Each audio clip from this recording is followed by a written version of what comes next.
Welcome to episode 202 of Timm Talk, the podcast about the DC animated universe, co-created by Bruce Timm. I'm Chris Lord. And I'm Cameron Dexter. And Cameron, it's lovely to see your face here. You too. Over Zoom. Through this computer. Doing this remotely here, as we are on our separate holiday travels. Yes. How are you? How's Texas? Good. Texas is good. It's nice and warm. Mm-hmm. Which I'm not. I can see. Damn you. Damn you for being warm. You have many layers on, and I'm in a t-shirt and shorts. Yep. I actually just realized that I should probably take off this North Face jacket because I think this makes a lot of rustling sounds. You're gonna get this. But let me just my first ever time disrobing on the podcast. Oh man. Oh, it's getting hot and steamy in here. Okay, it's getting steamy. Should be better. But is Texas super hot right now? Yeah, I mean it's probably high 70s, low 80s right now. Wow, damn. I just assumed I've not been outside yet today. Oh, okay. Fair. I don't blame you. Yeah, fighting off the end of a cold, which is why we couldn't record last week. So I will take that full burden on myself. You don't have to. I think if we ever don't record, if I were to hazard a guess, I would assume that our listeners assume it's my fault because I'm usually the one that had to as they should cancel things, and like I'm the reason we'd have to take weeks off at a time when I was working at the agency or months off at a time. So. Yeah. I mean that's the burden you pay as the high status character. That is absolutely that is absolutely true. How are you? How's home for you? Home is good. My Instagram. You're recording in a very fancy RV right now. Yes, I'm recording out in our Airstream because everything is under construction at my parents' house. If you are checking out my Instagram these days, it is just nonstop content of my parents' dog Winston, who is so adorable. So cute. And is following me around like a fluffy white shadow, and I'm super happy about it. Amazing. So, I'm actually kind of bummed that he's not here right now, constantly distracting me during the recording. Yeah, I had to put the fence up to keep the dogs downstairs. Hey, we're just getting our dog fixed as well we can. Oh man, I needed it. We're not getting it home. Yeah. But yes, obviously this is coming out the week after Thanksgiving, though we're recording it the week prior. But I hope everyone who did celebrate Thanksgiving had a lovely one, and yes. You can now officially start putting up Christmas decorations, everybody. Good. Thank you for permission. Yeah. Are you? No, actually, no. This is not true. Are you the kind of person like I am, where it's Thanksgiving's the hard cut? After Thanksgiving, everything Christmas goes up. But I feel like you have already started putting up Christmas stuff, haven't you? I put up the outline of Christmas in my apartment. What does that even mean? What is the outline of Christmas? I brought all the boxes out. My tree is up but not decorated. Okay. I just moved everything out, mostly for my sanity. Okay. And now when I go back for post-Thanksgiving, I will decorate. Okay, so now you can just go and dive in proper. Yeah, but I hadn't listened to any Christmas music until I got here. And so I'd been doing a pretty good job, I would say, of not jumping the gun and celebrating too early like I always do. You're just kind of getting things started here. A little Christmas foreplay. Exactly, okay. Yeah. Cameron Dexter, the Christmas fluffer. Yes, that is me. I mean, I don't know if you can see it. I'm in my Mickey and Minnie, my Mickey and Minnie Christmas shirt. I did love your Instagram post about someone asking if you were a Disney fan and you not understanding why until you looked at yourself.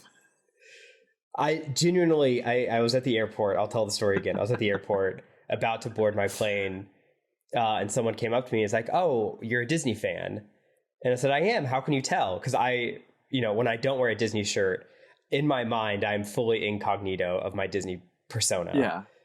I was wearing my Scott Pilgrim shirt. I wasn't listening to Disney music at all. And I'm like, oh yeah, it was a lucky guess from his part. I'm like, yeah, how can you tell that I'm a Disney fan? And then I look and I forgot I'm wearing my Lilo and Stitch backpack. I have my giant bright red Mickey Mouse suitcase. I have my Disneyland sweater tied around my waist and my Disneyland mask on and my Marvel hat on. Well, you know what? You are nothing if not consistent. Yeah. And we do appreciate this about you. I mean, at this point in this season of my life, it's almost becoming a stereotype and a trope in itself. Almost? I'm reaching season 8 of Homer Simpson. And I'm worried for what that's going to lead to. I appreciate you think you haven't reached that yet. It's true. Yeah. I did. My parents got a Peloton. Mm-hmm. And so I rode the Peloton yesterday and found they did have a Disney ride along, which of course I did. Yes, and you continue to think you're not yet there. Good for you, Cameron. Well, to be fair, it was the 5th anniversary of Moana, one of my favorite Disney movies. And I'm like, oh, I want to ride to Moana music. They didn't have a Moana specific one. It's like, okay, I guess I'll put on Disney instead. Oh, woe is you. Woe is me. Well, happy Disney holidays to you, Cameron. Thank you. And to you. That'll be $159. Please. Of course, yes. Just because we said the words. The Disney lawyers are hunting us. Yes. But all right, so I suppose we should get into our episodes this week, but to be perfectly honest, I don't really want to because they're crap. Look, these are 2 episodes I feel like I should be fully devoted to. Because they're bad and you love bad things? Yes, A, yes. But B, because it's like different branches of mythologies. Okay. Which I love. Like, yes. The second episode is loose Norse mythology stories. Prince John is kind of, I thought was based off of Canute the Great, who was a real life king of England who kind of unified the world in the 11th century. Okay. But it's not. It is not based on him. He's just a random character. Isn't it based off the comic character? Isn't it like a comic character, the Viking prince? Yeah. So, yeah, the Viking prince was the first short in the original Brave and the Bold comic from 1955. Oh, okay. Okay. Yes, they went way back then. Yeah. And I tried to look up more information, and that's basically that's pretty much all I found as well. So, I mean, we'll get to that. That's definitely the better of the two. Because first up, we have chaos at the Earth's core. Yeah, first we got to go to the center. Okay, let me try and pull back as much annoyance as I possibly can while I get into this little summary here. But, okay, so in this one, after defeating a kaiju, Green Lantern, Supergirl, Stargirl, and Stripe are sucked through a magic portal to Skartaris, a world at the Earth's core. There they join Travis Morgan, aka Warlord, on a mission to stop the evil sorcerer, his army of Dino Men, and his backers, Metallo and Silver Banshee, from stealing a massive chunk of kryptonite. Pretty much it, right? Yes. Yes. I'll start with the positive. Okay. It's a short list. I love the look of Warlord. Travis Morgan looks super cool. Yes, he does. He does look pretty cool. I will admit that. And that is the end of my list. I was trying to do like a little bit of research because I guess this is based off of some comics. I keep reference to first issue special number 8, which is the introduction of Warlord and Skartaris, and who's the evil demon dude? What's his name? Starts with a D. Deimos, who is not in fact voiced by Christopher Lee, but by this actor Douglas Dunning doing a Christopher Lee impression. Definitely. Yes. Deimos has a very interesting look in the comics. Oh, does he? I'll send this to you real fast. Because I was trying to like what's going on here? What's the significance of all of this? And it's all to be honest, like really, really stupid and silly. But probably the favorite bit of trivia I read up on was in reference to Jennifer Morgan, who is Travis's daughter, who's a sorceress. And like the one piece of trivia there basically said that as the daughter of Travis Morgan, she's one of the few women in Skartaris not sexually attracted to Warlord. Great. That was an actual piece of trivia someone insisted on including about these characters. It's good to know. Is there a flipped version of the Oedipus complex? Oh, sorry. I'm just now seeing the link you sent me of Deimos' look. Oh my god, yeah. I mean, that's a lot. I'm pretty sure like Britney Spears has worn this in a music video at some point. Yeah. Oh yeah. There's a lot of exposed leg, a lot of exposed midriff. This is kind of doing it for me, but I'm also like weirded out by the fact that it is. If I'm being honest. Yeah, like, it's sexy Doctor Strange. It is sexy Doctor Strange, and I think that's it. Is I don't necessarily want to see this guy in this outfit, but maybe someone that I was more attracted to in this outfit, I could be on board with. you know. Mm-hmm. Yeah, I think it's the goatee for me. That's the Doctor Strange that I Yeah, see. I mean, I think you said the dark hair, the high collar, a similar color Mm-hmm. palette, the goatee. I mean, I'm not sure which one came first. I'm not going to bother looking it up. But I suspect that look in particular might be based off of Doctor Strange. But yeah, this okay. So I guess we'll start right at the top there. They're this little pocket group of the League is fighting a kaiju in Japan, and my initial thought That was was, fun. oh, like I liked yeah, that. like, oh, Godzilla. Well, it's not Godzilla. It's Gamera. It would be the closest proxy for the Godzilla universe. But what I did love is specifically this is also a reference to a comic of Jimmy Olsen, Superman's best pal, or Superman's best pal, Jimmy Olsen, in which Jimmy Mm-hmm. Olsen is transformed into a giant turtle. And the reason you can tell is because there's like this little tuft of red hair on top of the kaiju, just like that design from that comic, which I thought was just Oh, that's fun. like That's good. if there's one thing I can appreciate about these episodes so far this season, which we pretty much have not liked across the board, is that the writers and the producers are clearly going for like the deepest cuts they possibly can. Yeah, they're allowed to just do anything. Yeah. And that's fun. Yeah, so they can just pick anything they want. So this is a very specific look. I love they pulled it. We get our first look at Supergirl's new costume, which is very much more like classic Supergirl inspired. What do you think about the costume change? Do you like it? I do. This is a personal thing for me, and it's been something I've been chastised for over the years. I'm not a fan of bangs. I don't like front bangs. Okay. Not a fan of front bangs. And Supergirl has kind of the wispy front bangs, and it's, I don't know, I'm not digging it. You're out? I'm out. Didn't she? She had bangs before too, though. Not like the curtain bangs. Yeah. Yeah, she did. I don't think so. No, she totally did. They're different. It's different. I mean, if anything's, her old bangs are that much more pronounced than her new bangs, Cameron. Yeah, I guess. I don't know. There's something about the hair that I don't like, and I know it's basically the exact same, but they darkened it a little bit. Wait, but I'm really confused then, because one of your favorite characters from Static Shock was She Bang. Yeah, shut up. No, when Taylor Swift had her in in 2012, 2013, and Taylor Swift had her front bang moment, and like every other girl copied it, I was not living a good life. Well, I'm very sorry for your loss, Cameron. Thank you. That some women choose to have bangs and you don't like that. I luckily have I do not follow Taylor Swift at all, so I did not realize that she had started a temporary bang revolution. She did. Oh man, so you didn't follow anything in the past 2 weeks? I know she has like a new album out, and one of the songs is all about her breakup with Jake Gyllenhaal, and everyone's going crazy about it. I haven't listened to any of it because I'm just not a T Swift person.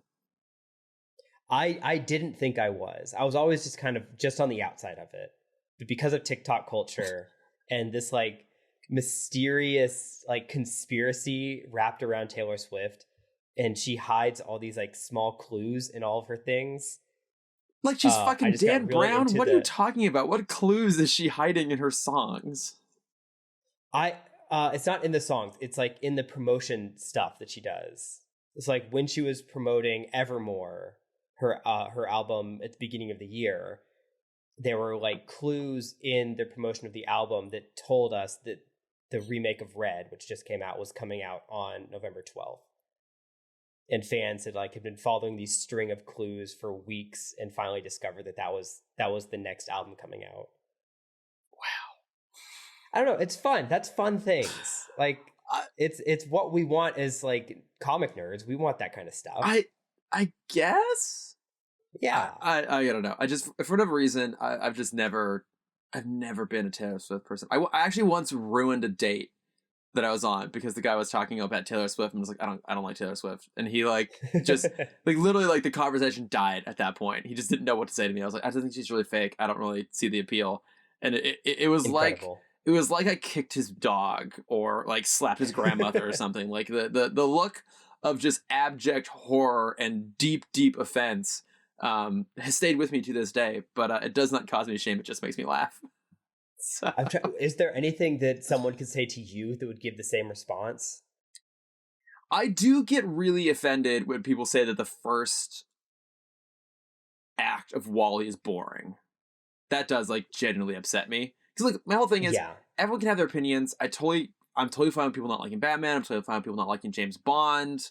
Like someone can be like, just it's not their thing. Like that's totally fine. I think it's when they say something that is just like objectively untrue that it bothers me. Like Scooby-Doo 1 is better than Scooby-Doo 2. No, I'm sorry, Cameron, but some people love to live in their delusions, and I love you for it nonetheless. But no, it's like, yeah, if someone tells me that, I think that's the one thing that, but I'll be like, my whole response to that is I just like write someone off rather than like, you know, go into a fitful, rageful defense. So, yeah. You know what I mean? I'm not that argumentative. I don't care. Yeah, same. Yeah. I think. I just don't care enough. So back to the episode. Yeah, back to the episode, right. Okay, so they pull down the kaiju happen. Yes, and they get pulled down into Skitaris because Jennifer Morgan, Travis Morgan's daughter, who's a sorceress, realized they needed help, and so she cast a spell, and they pulled them through this hole in the ice. And I guess the original version of Skitaris in the comics is literally at the Earth's core, like at the center of the Earth, and the Earth's core itself is a red sun. I guess one of the pieces of trivia I read from this is that in the DCAU, it's in a pocket dimension, so it's not actually physically at the Earth's core. Yeah, so that was a rewrite they did in like the 70s or 80s. Okay. Where, yeah, it's a pocket dimension with a red sun. Yeah. But also it's supposed to be a piece of Atlantis.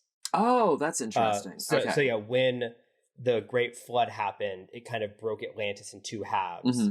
And half of it stayed at the bottom of the earth, like on the bottom of the seabed, and the other half sunk to the center of the earth. Okay. And so that's what Skitaris is. And so that's why you have like these mutations that happened. Just like there's kind of like some fish people we see in Atlantis, there's the lizard people we see here. Okay. I guess I was about to say that makes sense. It doesn't really make sense, but it's no, like, it doesn't. But I think the idea of making a pocket dimension is smart because I always find it really stupid whenever the plot of something hinges around like, you know, the Earth's core being not what we expect it to. Totally not referring to a major movie that came out in the last month at all in that. I'm not going to say which one because I don't want to spoil anything for people, but if you've seen it, you know what I'm talking about. It took me a minute to remember yeah, exactly. what you're talking about. But like, because I always find it funny that there's always somehow a sun whenever they go into the Earth's core. Like, I guess in this one it kind of makes sense. It's a pocket dimension. But I think about even Godzilla versus Kong. Like, they go down to like the subterranean world or whatever, where all the kaijus were born, and there's sunlight. You're like, how? How is that? Right. There? And even one of my all-time favorite films, Star Trek II, The Wrath of Khan, when they go into the core of the Genesis planet and they see what happened inside the Genesis cave, there's a sun. And I don't understand how that's true because it's literally subterranean. But we ignore this. Interesting. We ignore this and move on. Yeah. But yeah, there's a lot of weird shit happening against Skitaris. I literally have a note here that just says, "Oh fuck, lizard people again." Yeah, we found more lizard people. Because the last time we had lizard people, that episode was one of the worst of all time. Yeah, and when we get down there, they just throw a bunch of names at us. Yes! So we meet Travis Morgan, the warlord of Shambhala. Mm-hmm. We're introduced to Skitaris. We meet Deimos, or whatever it is, the villain. They randomly throw in Meshiste, who is the king of Cairo. Oh, yeah, who's like helping protect the Great Stone? Yes. Yes, and then when we're down there, we also see that Metallo and Silver Banshee are down there. Yeah, because I guess Green Lantern even makes a comment like, it's weird that this subterranean society would have laser guns. Clearly they're being like funded or sponsored by someone else. And then we realize that the people supporting them are Grodd's Legion of Doom. In this case, the particular emissaries being Metallo and Silver Banshee, which is like, I don't know. I think part of the reason I didn't care about this was not only was there a bunch of new characters in mythology that I had no interest in whatsoever and looked, to be honest, frankly, really stupid, but I didn't really feel the stakes in Grodd's mission at all. Like, what, they're just there to get a giant piece of kryptonite? That's it? Yeah, I guess so. I mean, I guess, like, Kara does make a note. When she's down there, because it has a red sun, she is at half strength the whole time. Yeah. And there are some fun beats that I like in the background when like they're having exposition in the foreground. Mm-hmm. You see in the background car just trying to lift random things. Yes, that part's fun, which is very fun. Yeah. But yeah, she mentioned like with that size kryptonite, if she was at full strength, that would have killed her. Just that second of exposure. Yeah, just being there. And I guess like I can see how having a massive chunk of kryptonite could be useful. I mean, if you want to build a bunch of kryptonite weapons. But as we've seen in the DCAU, kryptonite basically does one of two things. Three things. It kills Superman. It powers Metallo, which is still a little bit unclear as to how that does that. And then it gives Lex Luthor cancer.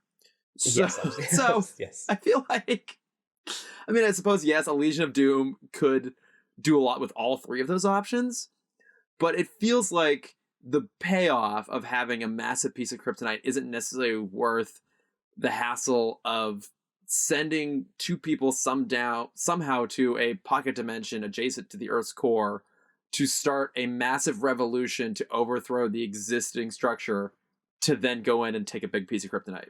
Yeah, and why they just couldn't do it themselves. Yeah, and that's exactly it. Yeah, like those two have way more power than pretty much everyone else down there anyways. Yeah, and they make a point to talk like Deimos is the strongest sorcerer down there, but then we find out that he's also just using technology. Yeah. So what? Yeah. Why? I mean, it all felt a little bit silly, and you're right. Like, I do kind of like the stuff of Supergirl losing her powers, but also this episode made me like both Supergirl and Stargirl less. Yeah, so let's talk about the B plot. Yeah. While all this is going on, is when they're fighting the kaiju, Stargirl kind of jumps ahead of John and Stripes to get the final blow and kind of get the glory for herself for defeating the monster. Yeah. But before she can do that, Supergirl sweeps in and knocks him out instead. Mm-hmm. And from that point, Stargirl is holding this grudge against Supergirl. I guess because she thinks Supergirl has it so easy because her cousin is Clark. Yeah. Is Superman. But we never get any more tension or resolve from either aspect of that relationship. Because it's very one-sided. Like, at no point do we see Supergirl is angry at Stargirl for any reason. Yeah. Nor is she trying to befriend her. It's like they're like, from Supergirl's perspective, they're fully just work acquaintances.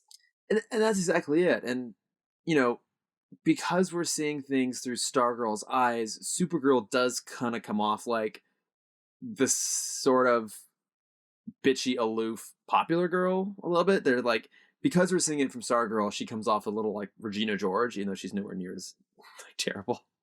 Yeah. But, you know, like, we can kind of see Stargirl's point a little bit. Like, I don't know if Supergirl is deliberately trying to glory hog, but she gets all the attention because she's Supergirl. And then, yeah. But that also makes Stargirl seem really, really petty and immature. Right. And they also kind of boost that comparison because in Japan, at the time of saving the kaiju, they're having a Supergirl convention going on, which is so adorable. I love that. I love the line from the little girl when Stargirl says, "Hey, but like my stepdad is a mecha." She's like, "Oh, mecha so last year." Yeah, it's really cute. Which it's the getting nerdy for a second. Mm-hmm. In the anime world, while this episode was going on, like that was kind of true. Was in the 2000s, mechs kind of just disappeared. Yeah. Kind of after Evangelion ended, that whole era just like vanished for probably a decade until Gundam came back in the late 2000s. Oh, okay, then it came back around again. So a little fun meta thing happening there. But yeah, so basically they're trying to get the Great Snow, which we discover is this massive chunk of kryptonite. My next note is literally just, what the fuck is this? I liked the fight sequences. They were fine. Again, I didn't care. I had no investment in anything. Because I think there were too many people. Yeah. I think it should have just been, something should have happened when they were flying the Javelin. I mean, even like make it a competition between the girls. Like make it make them be more heated with each other, where like GL is flying the javelin with Stripe inside, and Stripe says something to Stargirl, and she's like, you know what, I don't need this, I'm just gonna fly on my own. Yeah. And then Supergirl says, something along the lines, well, if she's gonna fly, I'm gonna fly too. And the two of them leave the javelin, because they can both fly. Yeah. The two of them, all four of them can fly. There's no reason for the javelin to be there, but we'll let that go. The two of them go out of the ship. And then as they both speed off, kind of racing each other back, that's when they get pulled into the dimension. And so then it's the story of the two of them having to work together. Yeah, I think that would have been more compelling. It also just feels weird. Because GL doesn't do anything in this episode. No, not really. I mean, other than he has been an additional mentor figure for Kara in the past and like in Initiation. But other than that, yeah, like there's really no reason for him to be there. And what I find so interesting is that they've now expanded out the world to really include this, robust rogues gallery. And I think it is worth acknowledging that if there is one thing that DC has over Marvel, it's that. Mm-hmm. Like, I think Marvel has a lot of like really standout villains, but DC does just have this like deep, deep bench of fantastic villains. And I think part of the reason that those villains are so great is that those villains often have Marvel hero style origins. Like the villains are rarely gods outside of literally like Darkseid and the New Gods. But a lot of them are like normal people that things have happened to make them exceptional in some capacity, and they're deeply flawed. And so their villains are often really compelling. It's like the one reason why you can kind of see why they keep trying to make the Suicide Squad work. So they have this deep, deep bench of fantastic villains. And I think it's so odd that 3 episodes into this series that's really built around the Legion of Doom, they sidelined the vast majority of those characters to introduce a bunch of people that we don't care about that we'll never see again. It's just an odd choice. Is this our first time seeing Silver Banshee? I think so. We have seen her, it's been relatively minor, kind of in the background. Okay. But I like Silver Banshee. I think she's a cool character. She's got a cool look. She's got a cool power set. I mean, she shrieks. I don't know how that makes people like wither up. Yeah, the first time we saw her was just a cameo appearance in I Am Legion. So it's this season's our first real appearance of her. Got it. But yeah, it's like, why, it's cool to see her. It's cool to see Metallo again. Always love Malcolm McDowell chewing up some scenery as Metallo, but weird choices. Just weird choice to do everything in this episode. Yeah, the Metallo stuff. So basically, Kara is fighting Metallo, and she unhooks the kryptonite battery that's charging him, which causes his body to freeze up. Yeah. He can't move without the battery. And then I thought he was going to die, but then GL comes in with the great line of exposition saying, "You have enough reserve battery for like 5 minutes." Yeah, I'm like, okay. They've moved his body from the bridge to some cave.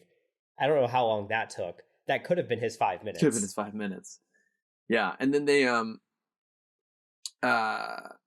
try and interrogate him. They try and interrogate him, and he's about to say something, and his brain fries.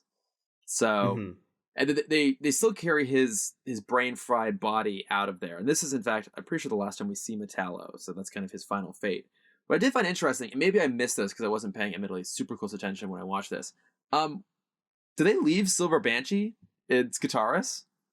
I think so. Because I don't remember, she's not with them when they escape, and then when they seal up the portal, we never see her like leave or flee in a way to indicate that she made it out of there. Now, she does, I think, continue to appear in other episodes. I think this might be the only time she speaks. Let me just double check this here. But okay, yeah. So she's in 3 more episodes, just as like kind of cameos. So she's still around, but I just was wondering what happened to her. Where'd she go? Yeah, I mean it's not there. They're off duty now. I guess so. They don't care. That's not our problem. We'll just leave her here. But yeah, like the only thing that happens in here of any real consequence is, one, we see that Supergirl has a new costume, but we'll just see that at some point else anyways. And then it sets up the idea that Grodd has engineered it so that his villains can't turn on him. Which is alluded to in our next episode, but you don't really need this episode to know that a pattern is developing in the next episode. I'm basically preempting your guess short so. list and saying this ain't going to be on Okay. it. So, I love to make these comparisons. Mm-hmm. And after last season, I said, I gave you the title. I said the Cadmus arc is the greatest arc in animated superhero television. Okay. But I want to go back to Teen Titans for a minute. For those of you playing Tim Talk Bingo, check off that square now. Yes. I'm going to have my 5-minute Titan Talk podium to talk about this version of an episode that happened in Titans. Okay. It happened twice, which I think is interesting. Mm-hmm. There's two characters in the comics named Cole and Gnark. And they live at the center of the earth in the Titans universe. Okay.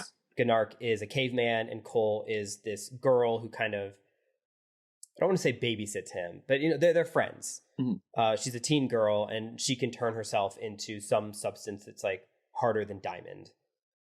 And basically how they fight is she puts her hands up and she turns herself into this diamond, and Gnark uses her as like a bat and just beats people with her body.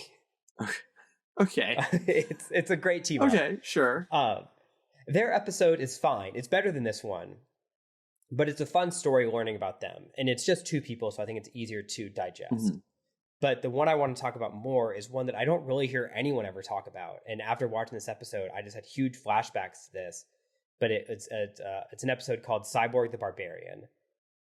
And Cyborg, very tech-focused character. He is brought back in time to fight in this kind of prehistoric war that's going on, and they just need a champion to fight with them. And the story is kind of the conversation of like, do you need tech to be, does Cyborg need tech to be a hero? Where he's helping this village who's being attacked by monsters. You find out the monsters are being summoned by a witch. The witch kind of kills Cyborg's battery, and it's him having to fight without his strength, basically. Oh, this sounds vaguely familiar. Is he still a hero? Yeah. It's a beautiful story, mainly because it's just focused around the one character. Mm-hmm. But yeah, the two of those two episodes do this story so much better. And I think it is just like, you need to focus on the people we already know. Right.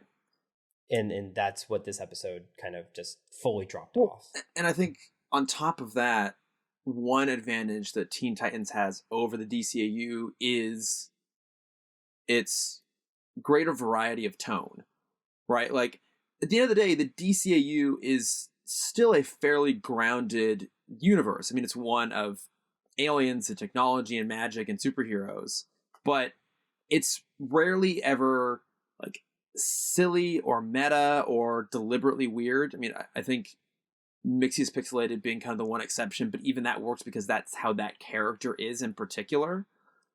Yeah. Whereas like Teen Titans would often let itself be like a little more meta, a little more weird, a little more out there in its tone. So if you're going to throw in an episode like this random witch character, it kind of makes sense a little bit more there than it does to just introduce like this entirely weird pocket universe here.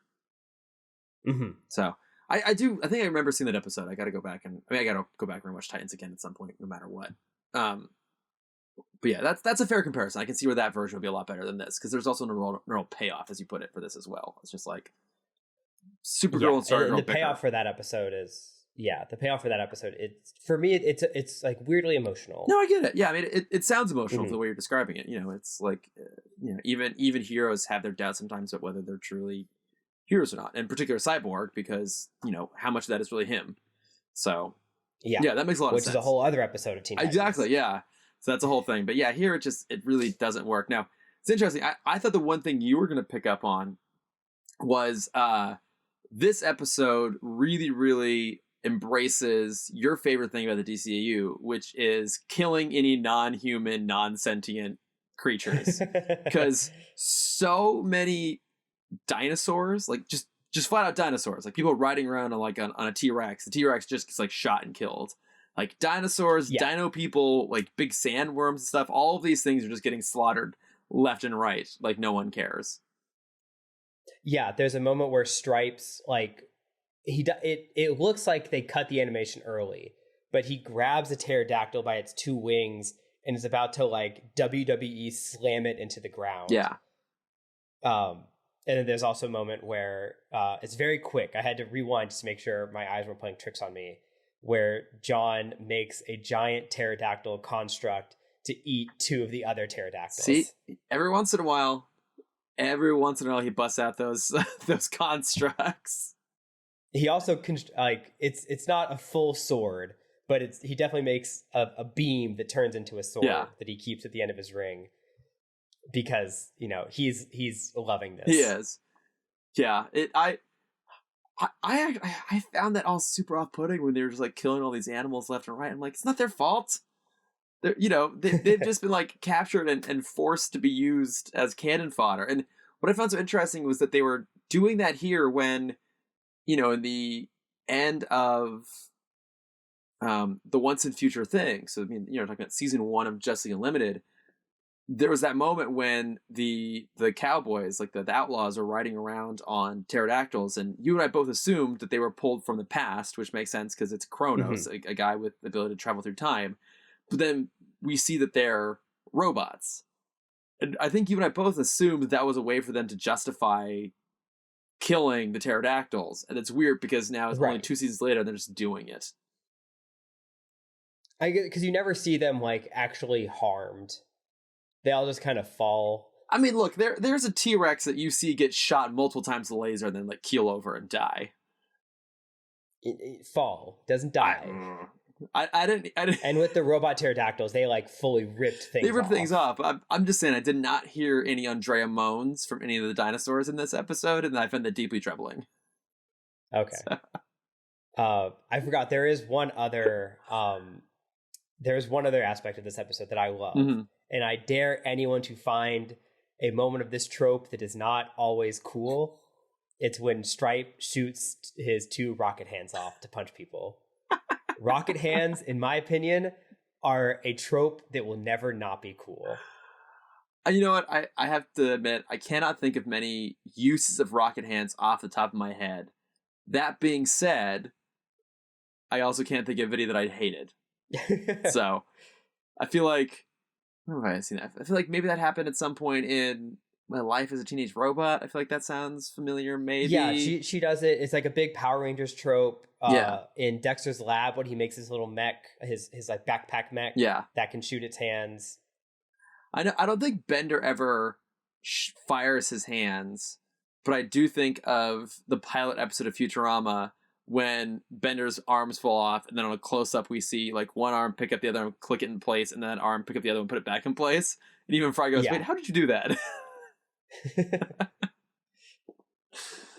So then comes to mind. But you know what, Cameron? I will concede, you're right. Rocket hands are always cool. They're always cool. Timm Talk hot takes. Rocket hands are always cool. I mean, was there... Yeah, I wish Stripe had more to do. Like, he's like a half parental figure in this episode. He's her dad, and they bring up twice that, it's a unique perspective being a superhero and also having a superhuman parent or a superhero parent. But he doesn't do anything. He doesn't say anything. And again, that ultimately is my big problem with this episode, is that you have interesting characters in here. We got a good amount of Supergirl in the last 2 seasons, but she's always great to have on there. We don't get a lot of Stargirl and Stripe. Silver Banshee, Metallo are interesting characters. One of them is pretty much entirely new to the universe, and they all feel completely underutilized in favor of a bunch of supporting characters that we've never seen before, we'll never see again, and have no investment in whatsoever. Yeah. And I don't know what this was. I don't know who it was for. I don't know why they made it.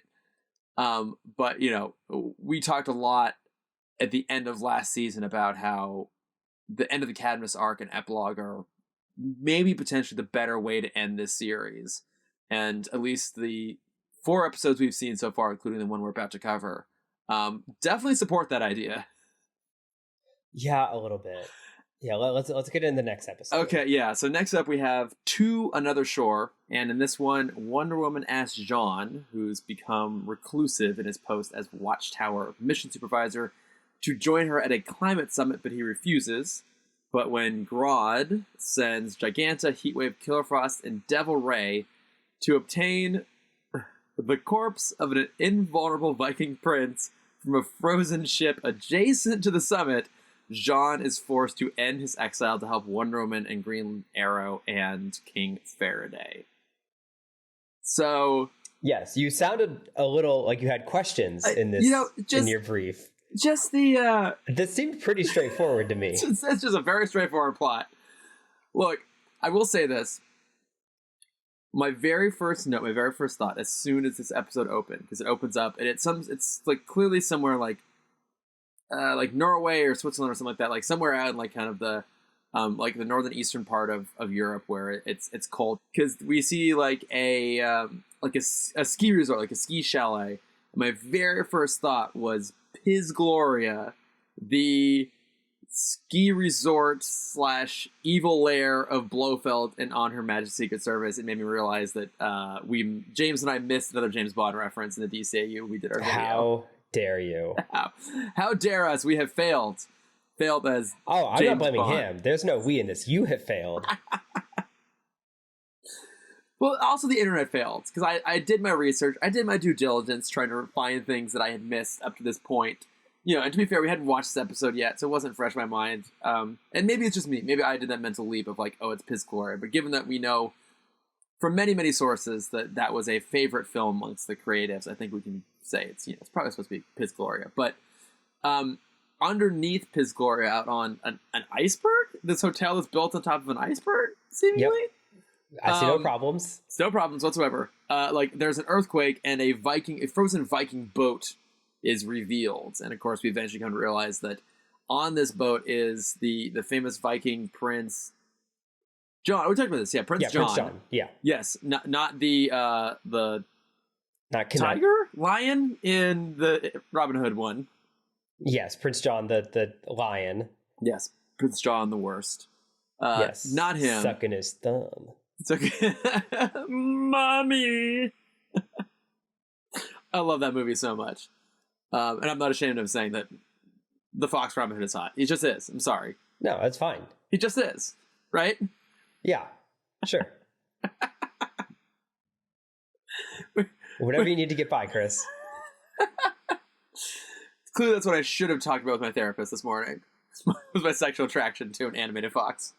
No, I'm sure they've had enough of people talk about that. There's probably a whole class when you're studying to become a therapist, how to talk to people about their sexual attraction to animated animals.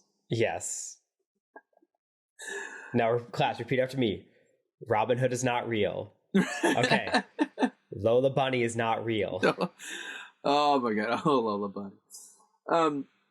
But yeah, so they've uncovered this, and then, okay, so you said you did a little bit of research, or you attempted to do a little bit of research into the Viking Prince. What's the deal there? I mean, they kind of just spilled it all out there. Like that is his whole backstory. Okay. Is he was an amazing fighter, and a Valkyrie came down. I thought it was almost like a Valkyrie of death coming down to bring him to Valhalla. But I guess he was just such an extraordinary warrior. He was going to be brought while still alive, which is against Odin's rules. Valhalla is meant for the souls, because it is what will protect Asgard when the great war of the Nine Realms happens. Oh, okay. Oh. Yeah, I mean, if you didn't know about that, Valhalla. I did not know that about Valhalla. So there's the life tree, which we all know is the center of the universe. Yes, obviously. Down in Niflheim, which is their version of hell, there are these two dragons that are constantly biting at the base of the tree, and at some point in time the dragons will bite enough to where the tree will collapse and all the Nine Realms will collapse on top of each other, and this great war is going to happen.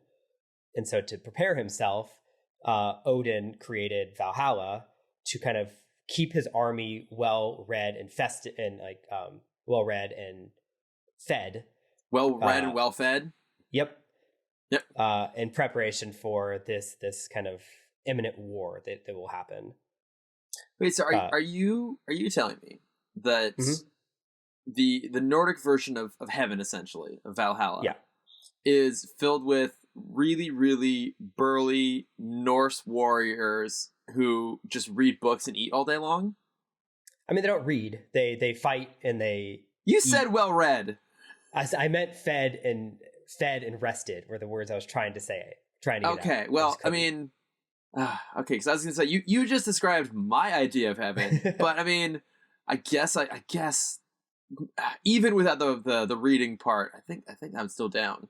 Yeah. Oh, and also like the other, excuse me, the other side of it is he's basically depriving Niflheim of these warriors. Oh, okay. He's keeping them for himself. How do I get there? How do I get to Valhalla? You have to die in battle. Unfortunately. Does the Battle of Nerddom over a podcast count? I mean, you can play a very competitive game of Risk if you want. Hang on. If you kill me in another round of Scooby-Doo bait, will that count? No. Damn it. Okay. I'm going to find a way there. Yeah. Good luck. So Prince John, he kind of had this relationship with the Valkyrie. The Valkyrie is going to bring him up to Valhalla. Odin didn't like this, and so Odin cast a curse on John, sending him back to Earth because no mortal is allowed in Asgard. Right. And his curse was he was invulnerable to anything metal, fire, water, or wood. Mm-hmm. Basically meaning anything they could get their hands on couldn't kill him in battle. So he could never actually make it to Valhalla. But he wasn't immortal, like I also had wrong. So he could still die of natural causes, but that just wouldn't bring him up. He'd go down to Niflheim. Okay, yeah, because I was thrown by that a little bit, because the episode sort of implies that he's immortal. And it's weird, too, because when we eventually do see his body, he looks young. But I guess the whole point is, like... Because I think he did live forever, though, didn't he? No. He did die. Okay, so again, like, the story makes it seem like that he lived forever and just, like, for ages and ages and ages and couldn't die. And so he just chose, like, freeze himself to end the pain. Yeah, so he like, fought in all these wars trying to find someone to best him. Mm-hmm. And when he couldn't, he left for the New World. They kind of make him a Leif Erikson kind of figure. Okay. Who left for the New World and just kind of died en route. Well, they cut the scene out, but originally he was lying face down, and they had to flip him over, so they had to turn over a new leaf. Good. Are you proud of yourself? That was good. Yeah. I will say that was pretty good. I actually am pretty proud of myself on that. I like that. But okay, so I guess that all kind of makes sense of sort. And Groddon knows of this story and wants the corpse. They can try and figure out what the secret was of his, I guess not immortality, but invulnerability. And the one thing I'll say is kind of cool that this episode does, which is actually, I think, unique to this episode. I don't recall them doing anything like this anywhere else in the DCAU. But as he's telling this story, the visuals that accompany it are like a montage of stills that are drawn in the style of the original comics. I guess they were drawn in the style of Joe Kubert and his work on a lot of the old Brave and the Bold comics. And I guess pretty much every panel we see is pulled from a specific comic, of a specific Brave and the Bold comic. So I think it's a cool sequence. I will say this. Yeah, it's very pretty. Yeah, it really is. And it still feels, loosely in the Bruce Timm style, which, I think there are times when the Bruce Timm style kind of looks like Joe Kubert's work or even Jack Kirby's work a little bit. So it does work. Like that part's pretty. It's just the plot itself is a little odd. Yes.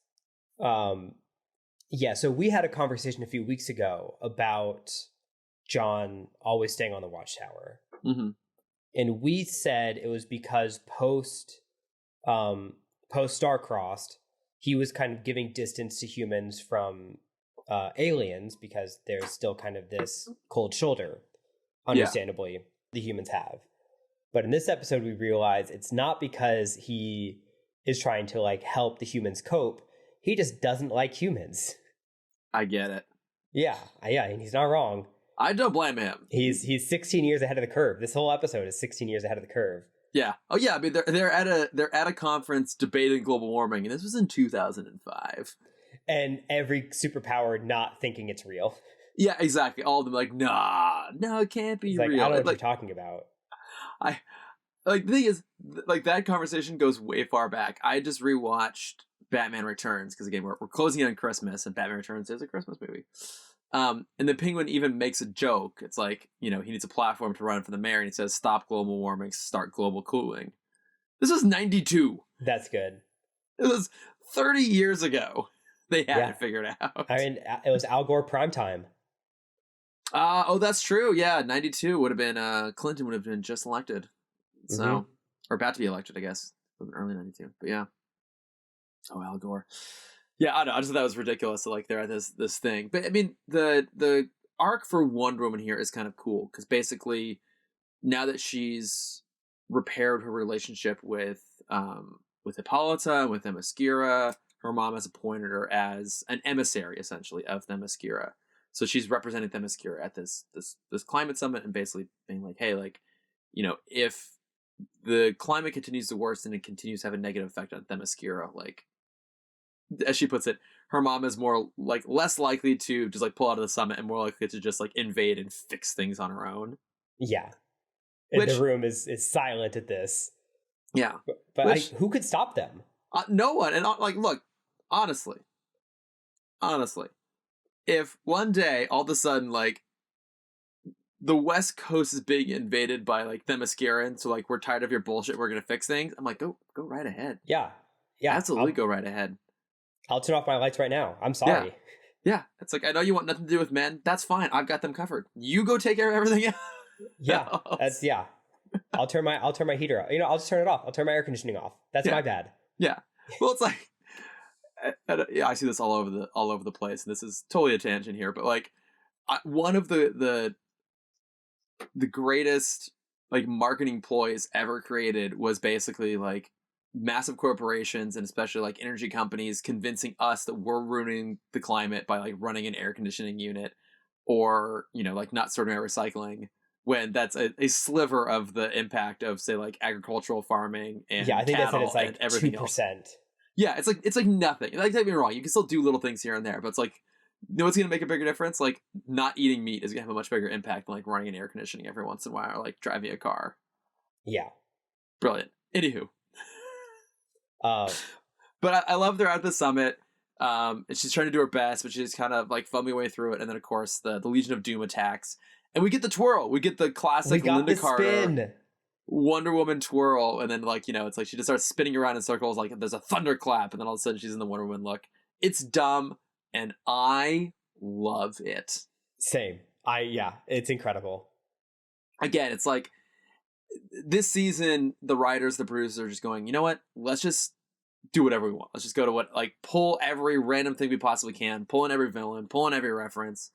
Let's just go full tilt, balls to the walls. And mostly I have found that it does not work, but it definitely worked with the Wonder Woman twirl. So. There's one more aspect of the summit that I want to talk about really fast, because it also goes into something I learned just before this call, is the Atlantis embargo. Oh, yes. So while they're having this conversation, while Wonder Woman is trying to convince people that global warming is real, she gives off a single line of like, this is why the Atlanteans already dropped out. It's because, in our first introduction of Aquaman, is him complaining about the pollution in the ocean. Yeah, exactly. Again, understandable. Yeah. And so that it was the global warming conversation that like pushed them over the edge just to leave the summit fully. Yeah, and you're right, because that throwaway line, because apparently this episode was originally built around Aquaman. Because at the time, our boy Alan Ritchson had just appeared on Smallville as Aquaman, and that was popular enough that made them want to do a spin-off show, not starring him, but starring Green Arrow. Yeah, starring future Smallville Green Arrow Justin Hartley.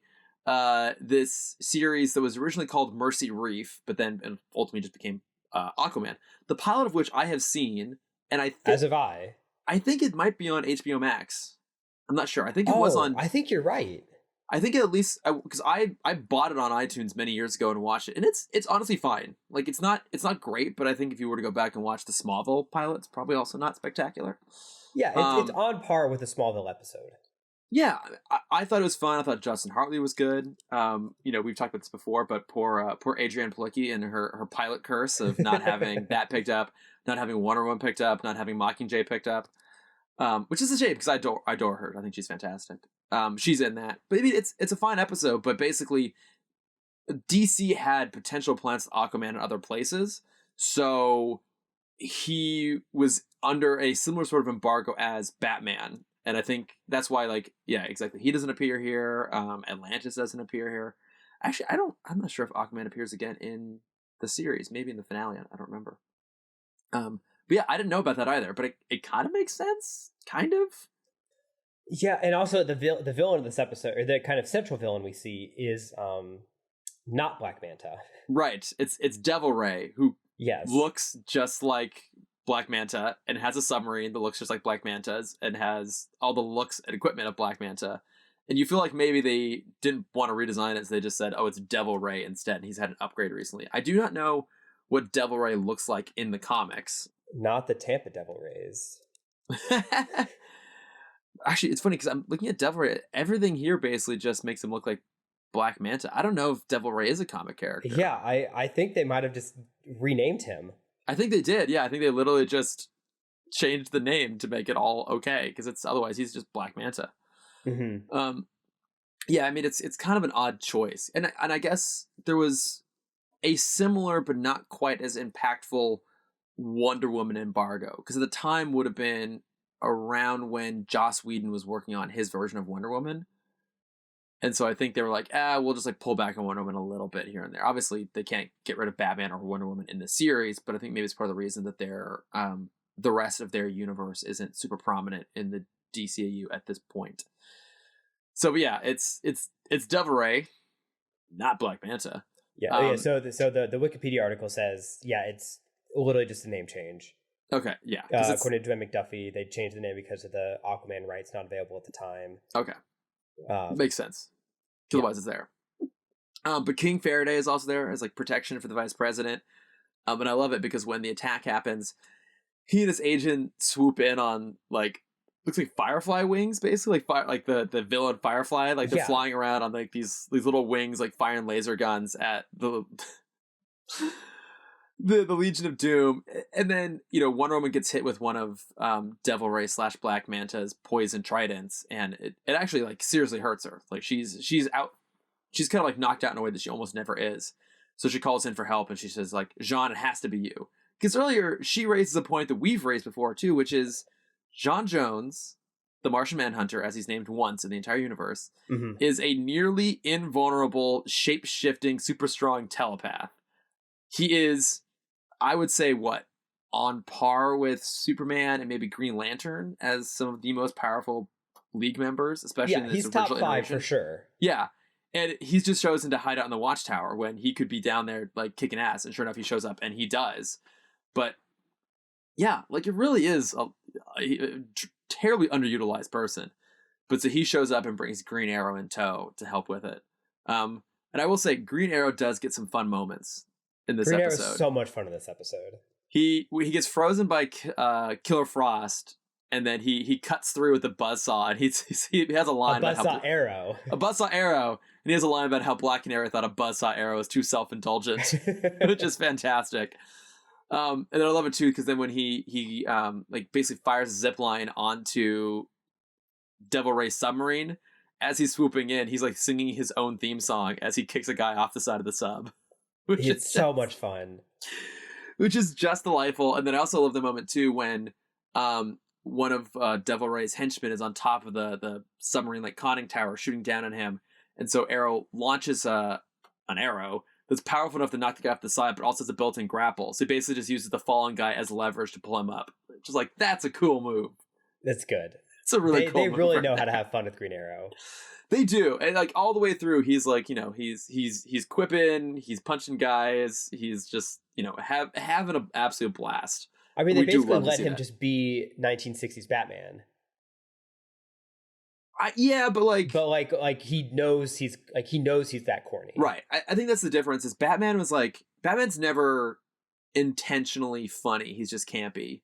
Yeah. Whereas, Green Arrow's like deliberately just having a good time with all of it, which is pretty fucking fantastic.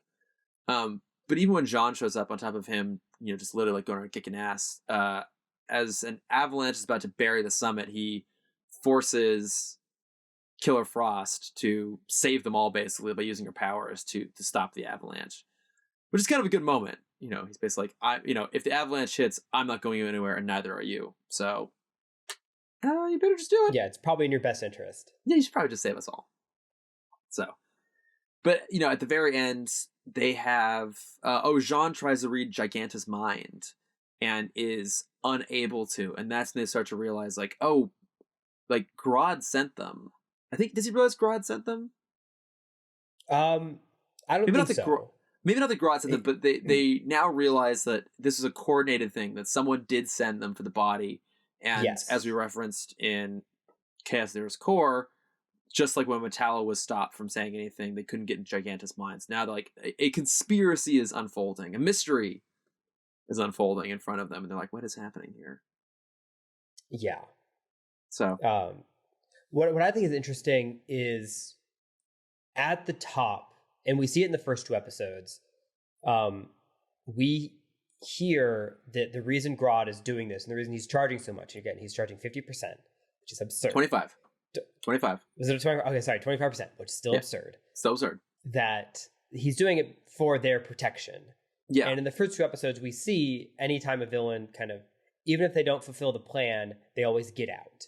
Yes. And in this episode, the episode prior, we see Metallo captured. We don't know what happens to Silver Banshee. And in this episode, we don't really see what happens to any of them either, but they're all defeated. Right. Which I feel like, and they also make a point in this episode, which I thought was interesting, and I wish we would have gotten more on, is that Lex, in the downtime, Lex has been upgrading all these villains to be kind of stronger, better tech and better powers. Yeah. And so I wish we would have seen something about that, as Arrow's about to, do something on the submarine, blow up the submarine, do something comes through to stop him. And then helps Manta get away, Devil Ray get away. Right. I see what you're saying. Something happens to Giganta. Grodd pitches this whole thing as a protective co-op. If the League shows up, we'll be there to protect you. And so far, 2 of the times that the League has showed up, people still get captured. Yeah. So what are they paying for? Exactly. What is this 25% for? Yeah. And Killer Frost makes an allusion to like, what do you have planned? He's like, oh, in due time I'll let you know. But he has some sort of scheme he's working on that we're not privy to yet. But yeah, it's a good point. What are people paying for, honestly, at this point? Yeah, or even like, since they made this such a big deal, like have them win one of these. Yeah. Like, maybe they get the boat out, she saves the avalanche, she stops it, they get the boat out, and they realize that, like, while all that was going on, someone, like, dug through the other side and stole the body from the hull, like, digging through the backside of the iceberg. But they couldn't get the whole body, so just, like, took a hand. Yeah, that's all you need. Took a piece. Yeah. Yeah. You are right, though. It's a little bit unclear, like, what they're getting out of it if it's not really paying off there. Yeah, and also you would expect Grodd, he has contingency plans everywhere. Yeah. But he's a character that always gets his way. It's true. And it would make sense if, like, while all this is going on, someone else steals the kryptonite in the other episode while this is happening. Yeah. Or it's, someone else steals the body. Or even if there's a final button there at the end where, like to your point, if like the mission mostly goes awry, but like some piece of it works. And even if it's just a conversation with him and Lex, of Lex basically calling him out, like, hey, like, you said you were here to, like, protect all of us, but they're still getting captured, they're still getting defeated. This is a failure. He's like, oh, no, it only looks like a failure. But, like, things are still going. It looked like you failed. It looked like you failed, yeah. But, like, if there's just a moment where Grodd's like, no, it's what needed to happen still happened, and it's fine. And, and it's like, I will let you know in time, Lex, what is going on here. But, like, just know you're the only person that's, like, smart enough here that I wouldn't try and double cross something. I don't know, some sort of thing. Like, I wouldn't double cross you, something just to make it seem like it's still him getting what he wants. Yeah. But I mean, I will say this: of these 2, this one is a bit more fun for me. Like, if I find the plot a little bit silly, at least I don't find it frustrating the way I did with Chaos at the Earth's Core. And the action sequences are fun, and just in general, this is a really fun episode across and the it board. also has a great end beat, which I don't think we mentioned yet. Yeah, it has a very nice final beat where Manhunter's decided that he needs to stay on Earth and to find a way to accept humanity. And he doesn't want to basically just fall in the footsteps of Viking Prince John disappearing. So as he's leaving the Watchtower, it's cross-cut with a Viking funeral in space for Prince John as they send his body into the sun. Which made me realize that is your Valhalla moment. If you have all those kind of impediments where you can't die through metal, through fire, through water, through wood, you become a space pirate. Space pirate! You wait for someone to just like, you get in a fight, a space sword fight, as many people do. As you wait for someone to cut the oxygen cord. You're still dying in battle. Still dying in battle? Yeah. That's true. And it's not through one of the elements. Just go burn in the sun. It's truly a lack of element. Yes. It's a nice little beat, and Wonder Woman is reading a poem or something at the time it's all going on. So it is a nice little kind of cap off to the episode, which again is not spectacular, especially given how great the end of season 2 was. But of the 4 we've watched so far, I think this is the one that I liked the most. Yeah, I'll agree with that. Yeah, it's fine. It's got some good stuff in it. Always love seeing Green Arrow. Always love seeing not Black Manta. So, yep. Any other thoughts on this, or shall we move on to some plugs? Let's get some plugs in. All right, Cameron, who do you got to plug this week? What you got going on? What are you plugging? I watched Ghostbusters Afterlife the other day. How was it? I really liked it. I'll start off by saying I really, really liked it. Okay. I had an experience with this movie I don't think I've had before, where it's a movie, after watching it, I wish I would have watched it as a kid. Okay. Because it's a movie that, like, watching it now, like, I enjoyed it. I saw the holes it had, but it's one of those where if I saw this when I was like 8, 9, or 10, it would probably be one of my favorite movies of all time. Interesting. Okay. Yeah, and like when you watch it, you'll understand, because you haven't seen it yet. I have not. I do want to go see it though, because I've heard pretty much universally good things about it. So. Yeah, when you watch it, I think you'll understand what I'm talking about. Yeah. Because I can't explain why I have these feelings. I just do. Like, this is how I left the theater feeling. Mm-hmm. And I don't remember the last time we had a good family movie that wasn't animated. Like the last live action family movie we had. And that's what this was for me. Like, it's a movie. Did we not go see Fast and the Furious 9 earlier this summer, Cameron? No, sorry. What is that franchise? Family, a movie for family. What is that franchise if not a family movie? It's a franchise about family, not a franchise for family. For our family, yes. For our family, yes. Our Fast and Furious family. Yes. But no, like, I generally can't think of the last, like, movie I'd feel okay with, like, my 8-year-old nephew watching with my 7-year-old stepdad. Mm-hmm. That both would enjoy equally. Okay. Like, the only one that comes to mind is maybe Enola Holmes. Oh, that's a cute one. But like, I think that's one where, like, both people will enjoy it for separate reasons, where this is one where, like, everyone enjoys it for the same reason. Yeah. No, that's good to hear, because I've been seeing positive rumblings, or anyone I've talked to has seen it, and no one is saying it's great, but everyone is saying it's just like really, really, it's just good and really like nice. Yeah, like, I'm definitely gonna watch this again. Okay, yeah, it's on my list. It's one that I'm gonna make time to go and try and see, because it just looks like it just looks fun. It just looks really, really fun. Yeah, which we want.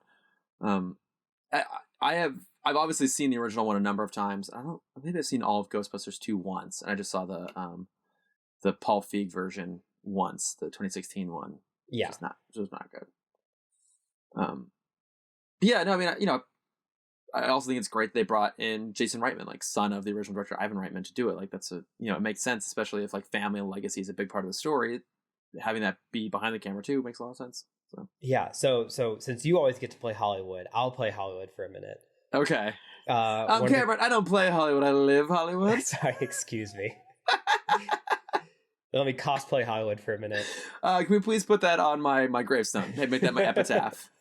Yeah. After you're murdered in space. Exactly. But the problem is we'll be buried in the valley. That's true. So it won't even hold true. A friend I go to Disney with, a very good friend of mine. You've met her before.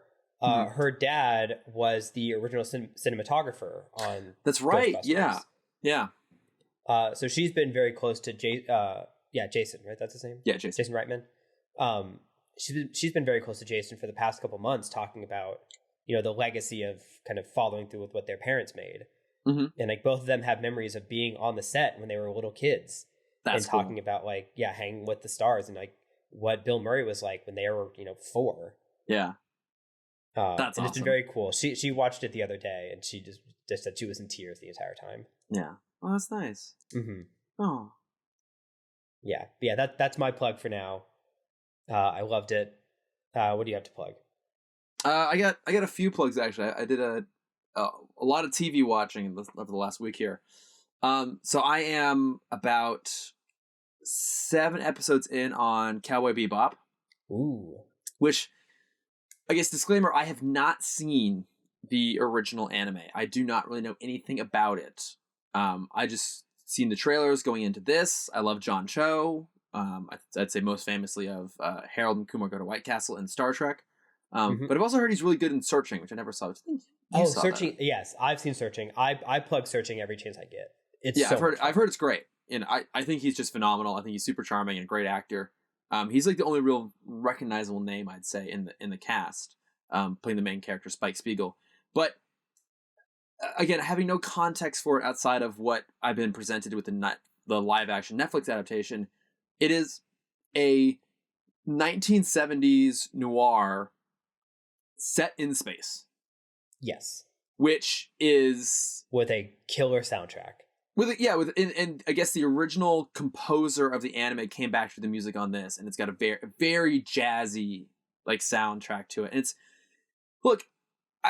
it's very escapist. It's fun and vibrant and lighthearted and just a great ride. And apparently, the actual original anime is a little bit darker and a little bit more, I don't necessarily serious, but like is really kind of leaning into more of the dystopia of all of it, which is kind of lingering in the background, but not necessarily present on screen all the time in this. But, I will say I've been really enjoying it so far. There's only been like one episode that I'm like, this doesn't really work for me. But otherwise, every episode, I have a lot of fun. It's a little disposable, I suppose. But it's got so much style. Yes. To it. I have 2 questions for you going into it. Yeah, sure. I've only watched the first 2 episodes. I'm excited to finish it eventually. Question 1, does the corgi come into play? There is a corgi. Okay, good. All right, good. Yeah. That's all I need to know. Yes, there is a corgi. Question 2, since you were notoriously anti-anime, after watching this show, would you ever go and watch the anime that it's based on? Yes, I do want to go watch the anime. I think it's short. It's only 24 episodes. Right. And I think maybe my hesitation to jump right in is that I really like this for what it is, and I might want to wait until I know this is done and just appreciate this for what it is and then go and watch the original. In the same way that I become a very strong proponent of watching the movie first, then reading the book, because I feel like I'm going to get more from doing it in that order. I kind of feel the same way about this. So I do genuinely want to go watch the anime now. It's just a matter of whether I start watching it after this season is done, just to kind of keep that energy and that style going, or if I hold off until this is done, and then go and see what the original one is like. So that's what I'm not sure on. Good. I'm excited. Yeah. But I mean, I'd still recommend it. It's a lot of fun. So I watched that. I watched the first 2 episodes of Wheel of Time, which is the new Amazon fantasy series adapted from the Robert Jordan series of like 14 some odd novels. It's fine so far. It's a little generic. Like the trailer made it look a little bit generic. The world feels a little bit generic. You know,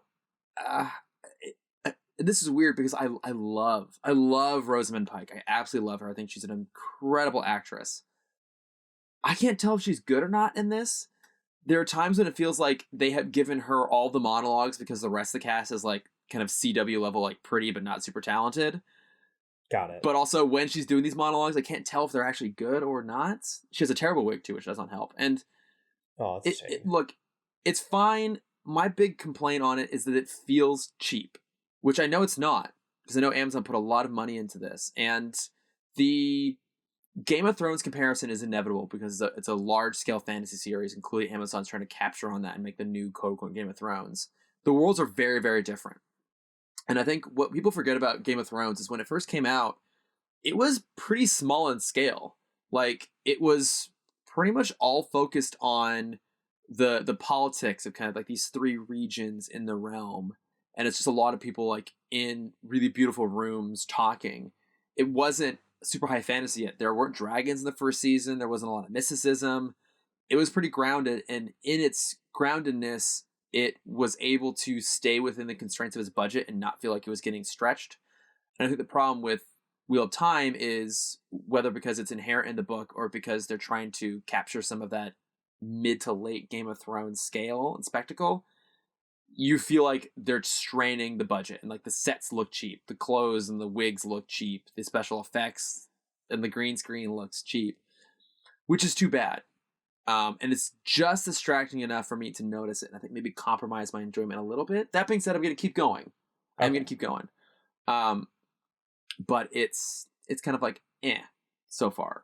So if I think, you know, if Cowboy Bebop is like a strong encouragement to go watch, Wheel of Time might be like, give it a little time maybe and see if it's good.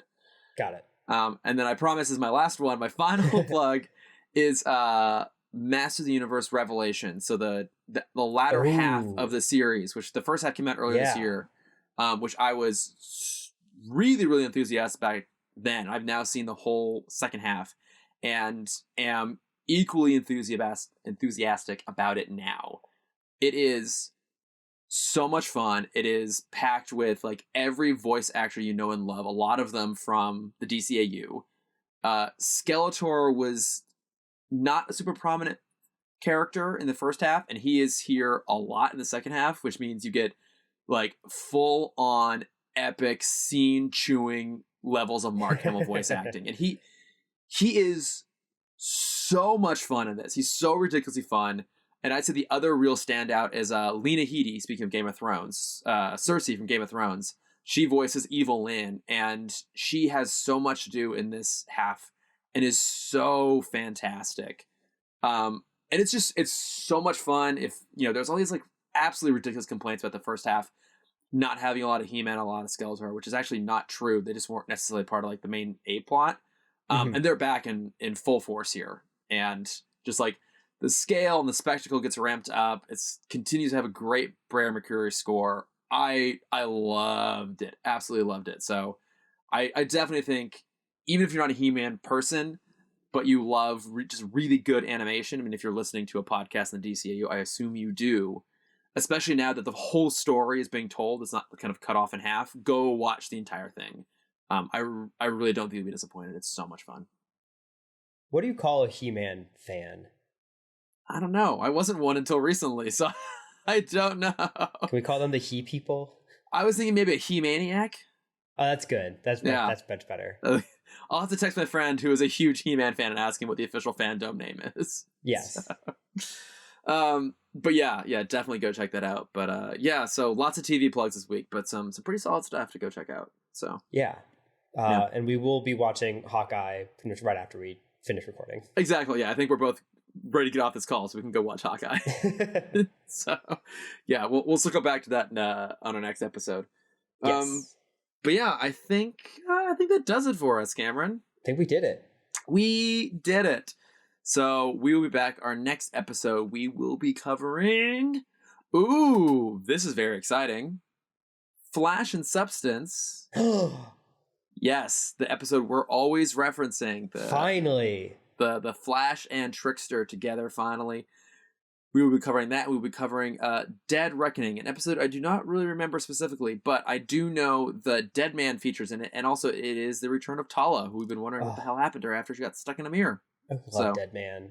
Yeah, I do too. I think he's a fantastic character, and it just seems to not ever be super well utilized. So that should be pretty cool. Actually, we got good stuff coming up. I think maybe the latter half of this season is a little bit better than we've had so far. So cool, which is good. But until then, if you want to reach us, we are at Timm Talk Pod on Facebook, Twitter, Instagram, and Gmail. I am at Lordifer on Twitter and Instagram. Yes, if you want to see my art, you can find that at Cameron.Dexter. If you want to see my face, you can find that at CamDexter_adventures. Whee! Yes, we have lots of dog pics on the way. Yes, nothing but great old dog content. But thank you everyone for listening. We'll be back then, and until then, bye-bye. Bye. Ba ba ba ba ba ba ba ba ba ba ba ba na na na na ba ba ba ba na na na na. It's beautiful. You know you hit those good high notes when you just fully cut out in the audio. Yep, just clipped. Not gonna happen.